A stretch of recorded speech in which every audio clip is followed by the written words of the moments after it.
Bonsoir coach, bonsoir Ismaël Benassa. Déjà, félicitations pour cette victoire. Abdel Mehdaoui, journaliste Al-Hayat TV. Une question par rapport à la prestation de vos joueurs. Comment vous avez trouvé vos joueurs durant ce match? Et une deuxième question par rapport à Islam Slimani, qui a fait un très bon match, 4 buts, toujours avec l'envie, une combativité et toujours serein dans ces matchs-là. Merci. Bismillahirrahmanirrahim. Que dire après un démarrage comme ça, contre une équipe, on le savait, avec tous mes respects, entre guillemets, modeste, mais encore faut-il faire le travail.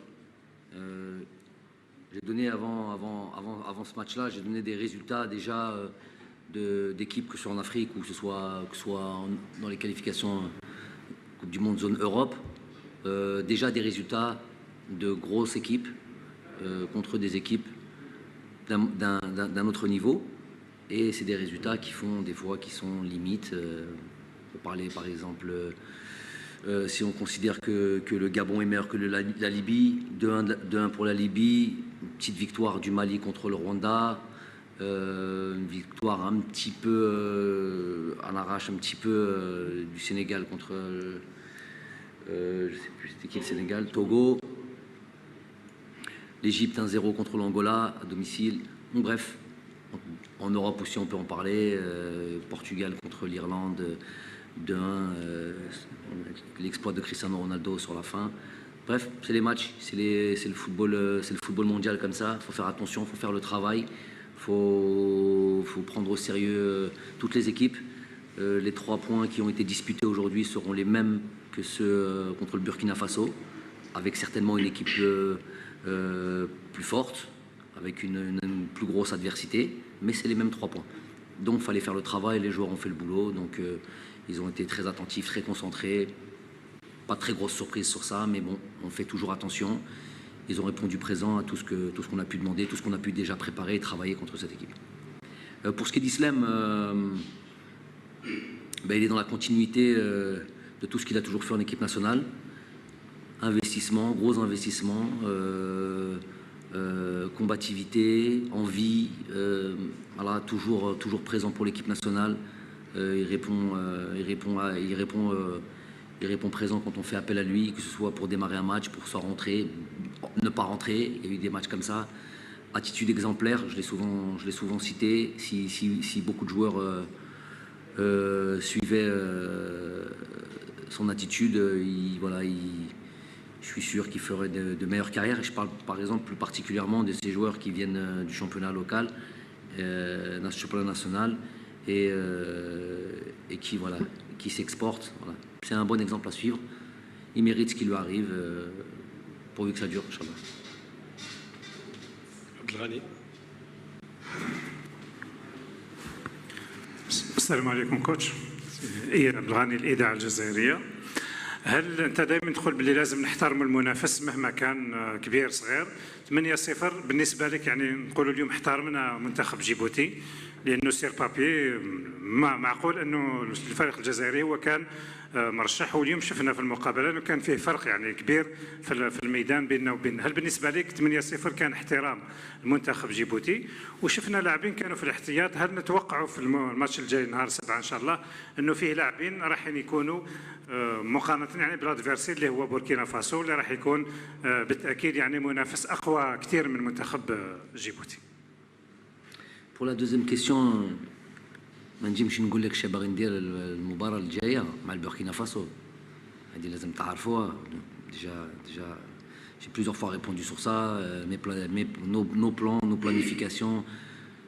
Moi, j'aime regarder les conférences de presse des uns des autres Moudaribin l'Akhrin, parce que souvent, il y a des enseignements à prendre. Donc, on fait attention à notre communication, surtout avant les matchs. Le barnamej li عندنا ou ce qu'on a préparé pour le prochain match, ça restera chez nous.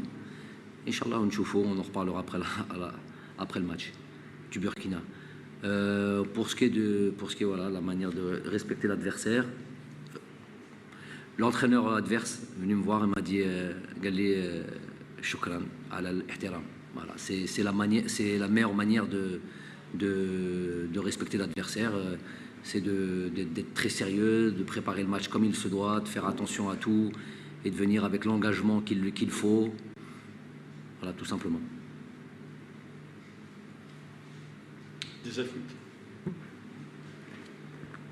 Bonsoir coach Belmadi, bonsoir Ismaël Benasser. J'aurais une question pour chacun d'entre vous. D'abord Ismaël, tu marques ton retour en équipe nationale après une petite période d'indisponibilité liée à une blessure. Quelles sont tes sensations de retrouver le groupe, surtout dans ces conditions-là? Est-ce que physiquement tu t'es senti à l'aise, et notamment dans cette évolution tactique du 4-4-2 où tu as formé une nouvelle paire avec Rami Zerouki? Et pour le coach, ma question est justement liée à ce sujet-là. Peut-être écarte-le le micro. Ouais, l'écarter. Ma question est liée à ce sujet-là. Ça fait quelques matchs, effectivement, que vous parliez d'évolution, de flexibilité tactique, de changement que vous êtes en train d'amener. Est-ce que vous trouvez que votre équipe trouve vraiment plus de repères et plus à l'aise dans ce système avec deux milieux et une nouvelle paire qui a été formée avec Ismaël et Ramiz? Merci. Salam alaikum. Je suis très heureux d'être retourné en équipe nationale. Comme toujours, c'est un honneur d'être ici et de faire partie de cette équipe. Physiquement, je vais beaucoup mieux, alhamdoulilah, et j'essaye de retrouver mon niveau pour aider au mieux l'équipe.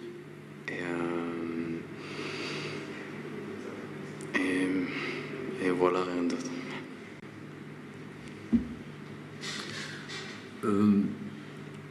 D'avoir de la flexibilité, d'avoir des différents systèmes tactiques, c'est évidemment une option en plus, et c'est une cartouche en plus pour un entraîneur. Ça, les choses se font avec le temps. Il faut d'abord trouver une stabilité, d'abord trouver un fond de jeu, un système qui nous convient, mettre les joueurs dans les meilleures dispositions tactiques. Ensuite, quand on peut doubler, tripler, avoir plusieurs systèmes en fonction de la problématique de l'adversaire, en fonction de nous ce que l'on veut mettre en place. Évidemment que c'est une plus-value. Encore faut-il avoir les joueurs pour ça, encore faut-il avoir le temps pour ça. Mettre en place un dispositif tactique où tout le monde se sent à l'aise et tout le monde donne sa pleine. Qui peuvent être dans les conditions idéales pour performer. Ça prend un peu de temps.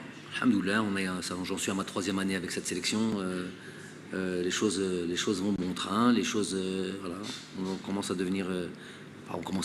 Je pense qu'on a déjà montré qu'on était performant, mais il y a encore des moyens d'être encore plus fort et d'être plus imprévisible, notamment les différents systèmes tactiques que l'on peut mettre en place.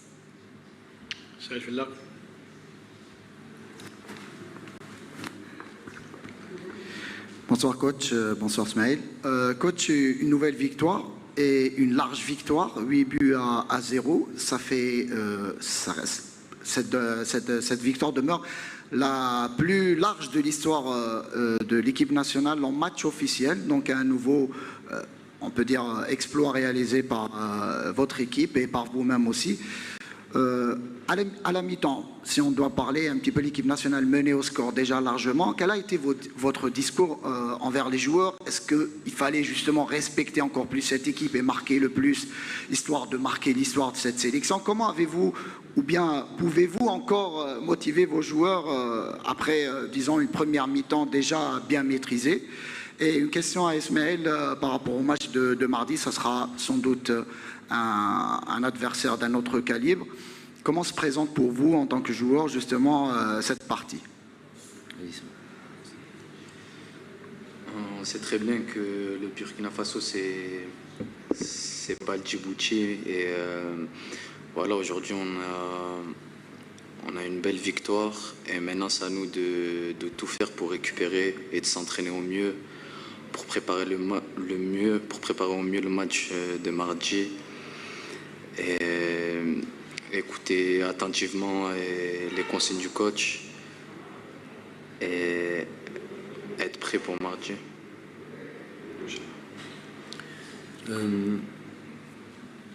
C'est tout un état d'esprit qui règne dans cette équipe. Je l'ai souvent mis en avant, une fois de plus ce soir. J'avais pas de crainte de ce côté sur l'aspect de l'implication totale et de leur dire que le stade est peut-être vide, on est peut-être au mois de septembre, le climat, voilà, vous avez tous pu voir, il y avait de l'humidité ce soir, le climat était lourd, le terrain n'était pas, le terrain qu'on attend pour une qualification de Coupe du Monde, c'était pas celui du mois de juin. Tous les éléments pouvaient être, c'est le début de saison, tous les éléments pouvaient être réunis pour faire une contre-performance surprise. Il y avait tous les petits pièges ici et là. Donc ils ont l'état d'esprit qu'il faut, ils sont toujours à chaque fois déterminés. Cette série d'invincibilité de 28 matchs aujourd'hui, elle n'est pas là pour rien, c'est parce que les joueurs savent à chaque fois se remettre en question, que ce soit des matchs officiels, qualification Coupe du Monde pour ce coup, qualification Coupe d'Afrique, des matchs officiels ou des matchs qu'on appelle des matchs amicaux ou de préparation, je les appelle plutôt. Tous les matchs sont importants pour nous. Tous les matchs sont une opportunité et de progresser, d'évoluer, donner la chance à certains de laisser montrer leur qualité, de pouvoir avoir du temps de jeu, de concerner tout le monde. Donc ça on n'est pas surpris. À la mi-temps, il y avait une ou deux choses à revoir, mais sans faire de la fine bouche. D'ailleurs, c'est le terme que j'ai utilisé. On ne va pas faire la fine bouche. 4-0 à la mi-temps, tu ne vas pas commencer à raconter des bêtises. J'ai affaire à des professionnels, des gens aguerris, des joueurs aguerris. Ils savent ce qu'ils font de bien, ce qu'ils font de moins bien. Il y avait un ou deux points sur lesquels j'ai insisté et sur lesquels il fallait être sûr de bien réaliser en deuxième mi-temps. Ça a été le cas, ils étaient pleinement concernés, ils savaient qu'il n'y avait pas une euphorie plus que ça à la mi-temps. Les gars savent qu'ils sont en train de faire le travail, puisqu'on n'avait fait que 50% du travail, et qu'ils ont envie de bien le terminer, bien le faire, corriger un ou deux choses, donner du temps de jeu aussi à ceux qui le méritent, et cet aspect de compétition et de concurrence interne est très très important pour nous, parce que je vous dis aujourd'hui, on a atteint un tel niveau entre nous dans ce groupe où c'est pas aussi aisé, au simple de sortir un 11 comme ça, tout simplement.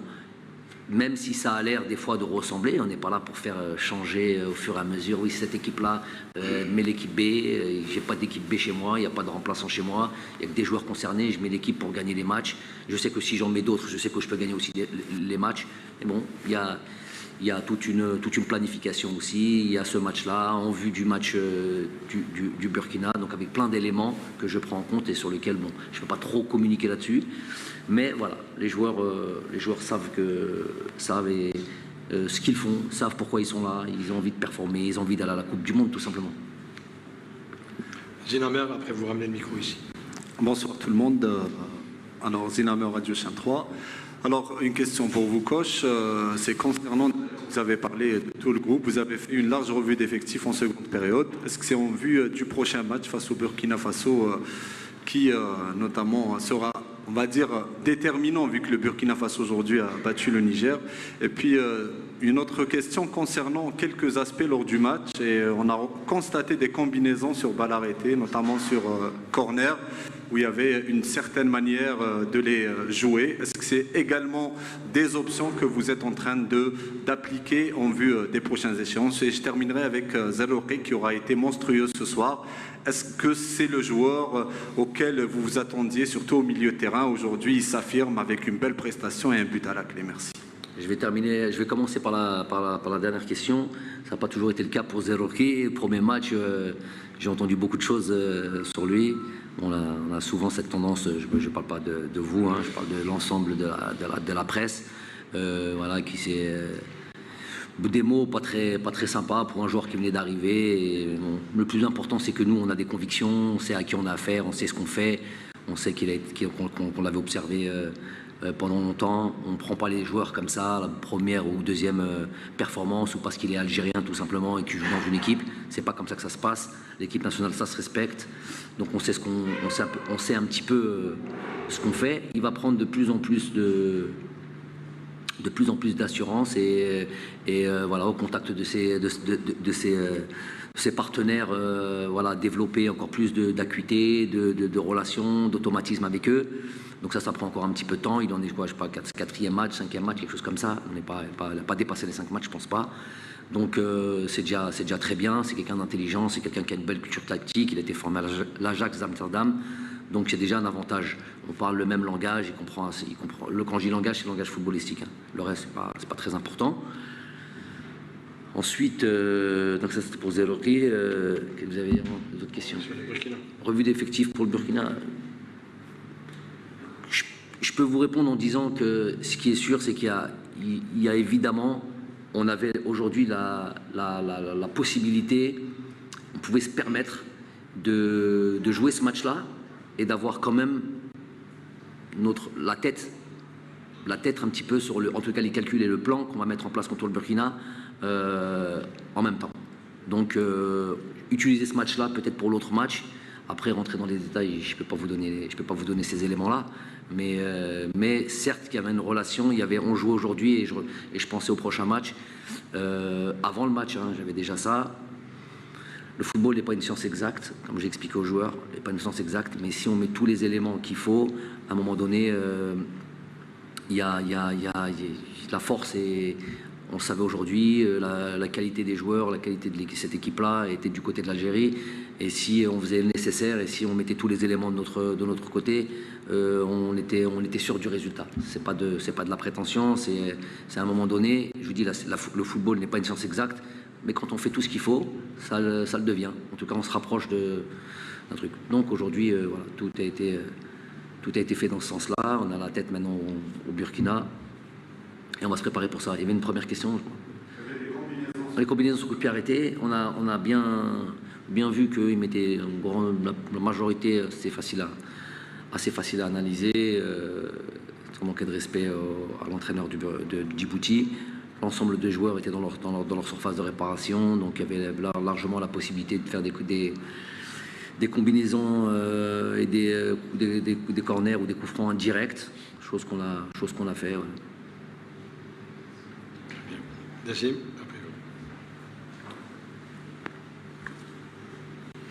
Bonsoir coach. Bonsoir Ben Nasser.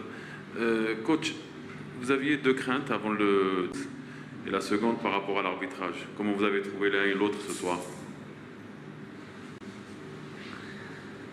Pour l'arbitrage, il va falloir que je me modère. J'aurais aimé que Jamel n'ait pas de carton jaune. Voilà. Ça, j'aurais aimé. Et c'était possible. Donc, à vous de le transmettre comme vous voulez. Je pense que c'était possible qu'il n'ait pas ce carton jaune sur ce match-là. Et voilà, dans l'ensemble, on fait avec. Si ça pouvait être comme ça tout le temps, Inch'Allah, ça me convient. Ça nous convient. Peut-être la pelouse, les polémiques, moi je ne suis pas là pour faire des polémiques. Je suis là pour constater. Quand j'entends un responsable se précipiter sur les premières caméras ou les premiers micros tendus pour dire que non, finalement la pelouse elle est très bien, bah, si lui il estime qu'une pelouse comme ça c'est très bien, bah, allez demander aux joueurs tout simplement. Bah, il y a un joueur qui est ici, demandez-lui pour un match de qualification de Coupe du Monde.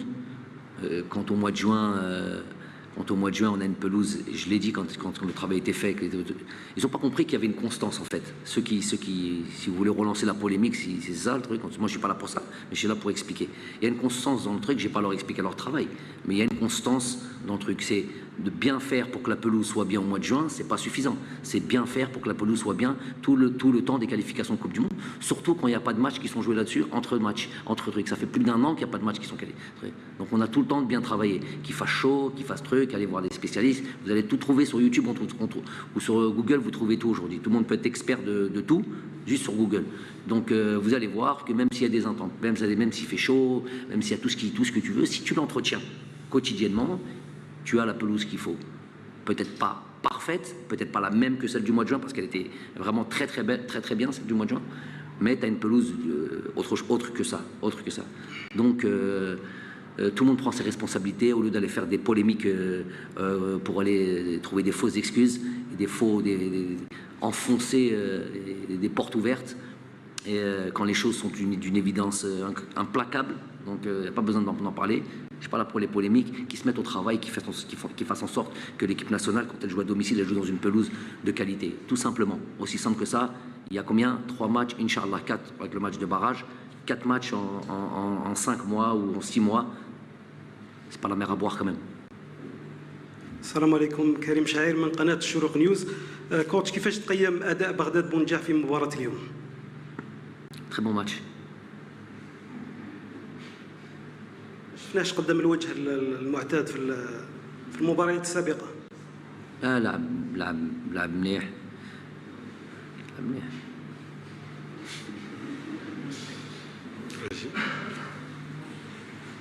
Coach, salam alaikum. Hamza Falla, la Gazette du Fennec.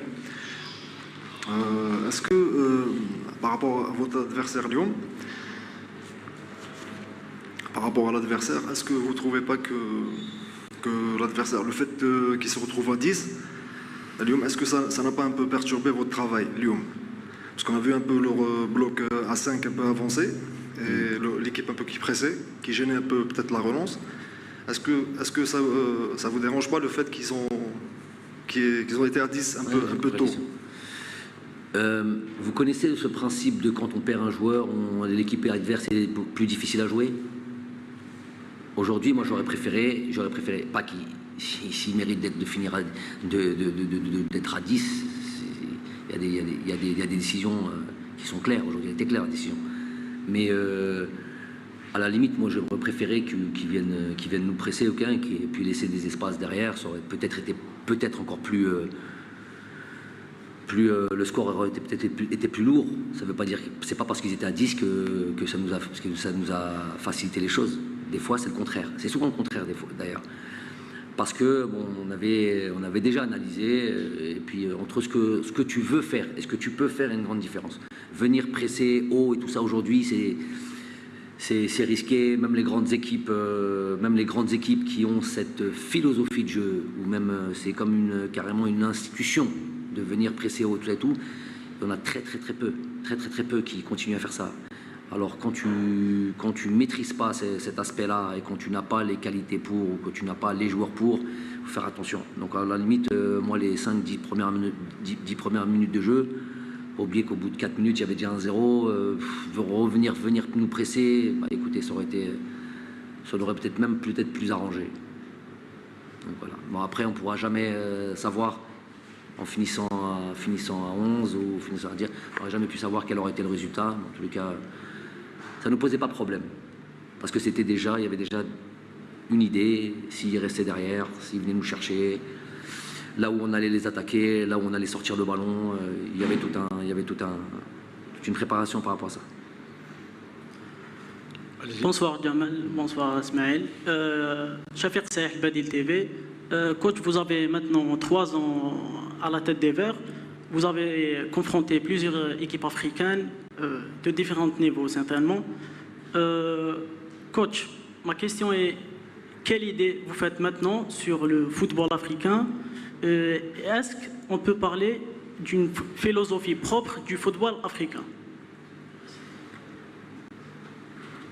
Non, je ne pense pas qu'il y ait une philosophie propre du football africain. Ce que je peux dire, c'est que le niveau, c'est vraiment très rapproché. Bon, aujourd'hui, c'est un peu bizarre de parler de ça quand on vient et qu'il y a un score lourd comme celui-là. Je ne parle pas d'une équipe comme le Djibouti, mais c'est une équipe qui a passé un tour préliminaire pour aller et qui se sont qualifiés de manière historique dans un groupe de qualification de Coupe du Monde. Donc peut-être pas pour eux ou 3-4 équipes comme ça. Mais de manière générale, je vous dis, regardez les résultats, il y a peu de marge, il y a peu de différence, même des soi-disant petites équipes. Vous avez vu le Mali qui est venu nous poser des problèmes ici, des gros problèmes ici, notamment cette première mi-temps. On se dit qu'un Mali contre Rwanda, un Mali-Rwanda à domicile, avec tout, la plupart des joueurs, ils ont 20 joueurs qui jouent en Europe, pourrait finir pour un résultat au moins de 3 à 4 buts de différence. Ça finit à 1-0. Égypte contre l'Angola. L'Angola, tous leurs joueurs sont tous dans le championnat angolais. C'est peut-être pas le meilleur, la majorité en tous les cas, c'est peut-être pas le meilleur championnat du monde. Ça finit par 1-0 en Égypte. Donc vous voyez que le niveau s'est vraiment resserré sur la majorité du continent africain.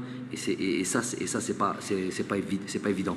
Après, pour les plus grosses équipes, je vais parler des plus grosses équipes, parce que je vous ai parlé des petites équipes qui travaillent, qui bossent et qui arrivent à accrocher les plus gros cylindrés ou le top 10 africain. Après, pour les plus grosses équipes, elles sont composées essentiellement de joueurs qui jouent en Europe. Donc ils arrivent avec leur bagage de footballeurs européens. Souvent, ils ont été formés en Europe. Et voilà, on a des joueurs qui comprennent toutes les dispositions tactiques, physiquement prêts. Voilà, c'est plus des footballeurs européens que des footballeurs, ce qu'on appelle des footballeurs africains. Beaucoup de joueurs africains maintenant s'exportent. Et vous regardez toutes les grosses sélections sont composées d'essentiellement de joueurs qui jouent en Europe, par 2 ou 3. Et donc ça fait que c'est des équipes qui maîtrisent tous les aspects tactiques, physiques, le talent individuel, des coachs aussi qui sont à la page, qui savent les dernières philosophies ou dernières sorties tactiques. On voit beaucoup maintenant d'équipes qui jouent dans des défenses à 3. C'est un peu ce qui se passe en Europe. Tout le monde suit un petit peu. Voilà, donc ça fait que les équipes sont assez redoutables et il faut prendre tout le monde au sérieux. Il faut faire très attention et être bien prêt. Une dernière, les 2 dernières, Tariq et Shahid.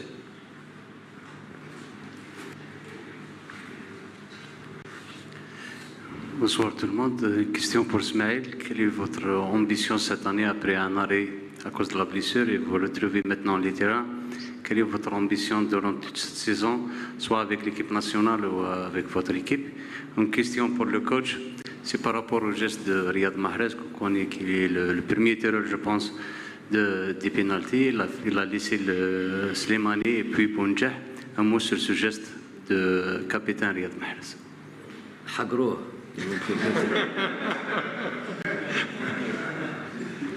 Parce que c'est Riyad Mahrez, il va prendre les pénaltys, il va tout prendre. Il peut marquer son pénalty en tout cas. Non, mais c'est un geste de classe. Riyad, il n'y a pas de problème là-dessus. C'est quelqu'un de vraiment un capitaine exemplaire sur tous ces aspects-là.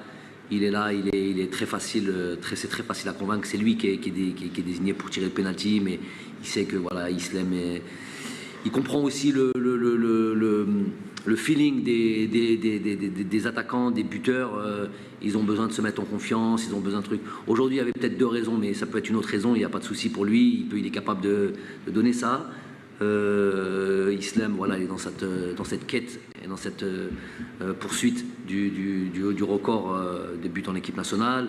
Bardad, alors lui c'était une raison un peu particulière. Aujourd'hui, il a eu un enfant, donc il a demandé à la Wuldi, fi khater Wuldi, donc il ne peut pas refuser.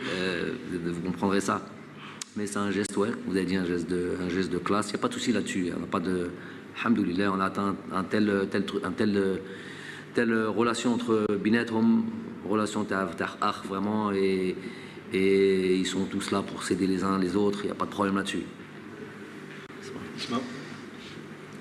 Par rapport à mes ambitions, cette année, j'ai pas mal d'ambitions parce que j'ai pas mal de compétitions.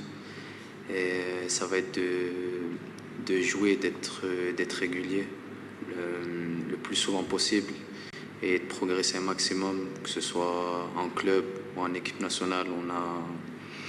On a des échéances très importantes. Et voilà, Inch'Allah, que je fasse au mieux et je vais essayer de tout faire pour tout donner. Saïd, et on termine. Coach, juste pour terminer, vous avez déclaré tout à l'heure, vous m'avez répondu par rapport justement à la gestion du groupe et notamment, vous avez l'embarras du choix actuellement pour ce qui est des joueurs. L'Iberk, en tout cas pour notre sélection, vous avez le choix. Quand je parle notamment du secteur offensif, on voit quasiment des joueurs top players au niveau européen actuellement. Quand on a un Saïd Brahma, par exemple, qui réalise un début de saison exceptionnel avec West Ham, il est devenu, peut-être il a marqué plus de points cette saison, il a pris ses aises en Première Ligue. Est-ce que c'est pas un problème de plus pour vous, mais vous dites que peut-être la concurrence est encore plus féroce et que ça va un petit peu pas chambouler vos plans, mais vous vous dites qu'il y a aussi des joueurs qui arrivent. Et par rapport au mercato aussi, on a vu que des joueurs comme Delors, par exemple, a quitté son club de Montpellier. Il y a eu quelques départs aussi, Ben Amri et tout. Est-ce que vous avez parlé avec les joueurs avant la fin de ce mercato d'été pour parler justement de cette campagne qui arrive des éliminatoires pour la Coupe du Monde et sur la nécessité d'avoir du temps de jeu et de briller avec leur club? Oui, on l'a dit même à la sortie du dernier match contre la Tunisie. On a pris le temps de se parler avant que tout le monde parte en vacances et de se séparer. Je leur ai dit qu'il y avait un mercato qui allait s'ouvrir et que évidemment il faut choisir, prendre les bonnes décisions, ne pas rester sans club, ne pas rester sans équipe et parce qu'on allait avoir rapidement dès le mois de septembre des matchs importants. Donc l'idéal c'est quand on règle tout, que tout le monde soit en club, que tout le monde ait fait une préparation digne de ce nom, que tout le monde a démarré un championnat, qu'ils aient tous du temps de jeu. C'est pas le cas de tout le monde, mais bon, l'essentiel du groupe était justement en club compétitif, plus ou moins. Chacun des niveaux plus ou moins différents. D'où un début de stratégie entre le lien entre le match d'aujourd'hui et le match du Burkina. Il avait son utilité aussi par rapport à ça, ce match d'aujourd'hui. Ensuite, moi, chambouler mes plans, j'aimerais bien être chamboulé comme ça à tous les postes. Chamboulez-moi, les gars, il n'y a pas de problème. Il y a deux joueurs, trois joueurs au même poste de top niveau et de qualité, top qualité. J'attends que ça. Ouais. Moi, c'est pas un souci pour moi, ça c'est vraiment un problème de riche, j'estime. Après, j'imagine que vous me parlez peut-être de gestion des joueurs et tout ça, donc il n'y a pas de problème. Il y a des règles qui sont bien établies, il y a des matchs où on va en avoir, on a besoin de tout le monde. La concurrence saine, elle peut que pousser et améliorer l'équipe à partir du moment où tout est bien fait. Vous avez pris l'exemple de Saïd, j'ai eu une grosse discussion par rapport à lui. Après, quelque chose de très important, c'est je suis coach de l'équipe nationale. Donc, moi, ce qui m'intéresse, c'est les performances en équipe nationale. C'est vrai qu'il faut du temps de jeu. J'estime, par exemple, pour Saïd, puisque tu m'as parlé de Saïd, il a eu, on pourrait prendre les statistiques, il a eu la possibilité, l'opportunité de jouer plusieurs fois. Il continuera à jouer. Je suis très très content de ce qu'il est en train de faire dans son club. Après, c'est l'équipe nationale. Dès qu'on a la possibilité de jouer en équipe nationale, il faut valider ce que tu fais en club est censé être, tu es censé être dans la continuité de ce qui peut se faire, de ce qui doit se faire en équipe nationale. Des fois ça l'est, des fois ça l'est pas. On a déjà vu dans le passé des joueurs qui étaient bons en club, très bons en club, et qui arrivaient peut-être pas, ou pour plusieurs raisons, plusieurs facteurs, n'arrivaient pas à avoir les mêmes performances en équipe nationale. Ceux qui jouent pour l'instant, et ceux qui sont là, et ceux qui ont des fois détruit, c'est qu'ils ont juste validé leur match en équipe nationale. C'est ça qui m'intéresse. Je suis sélectionneur national, et même s'il y a un lien entre ton club et la sélection, in fine, c'est ce que tu fais en sélection qui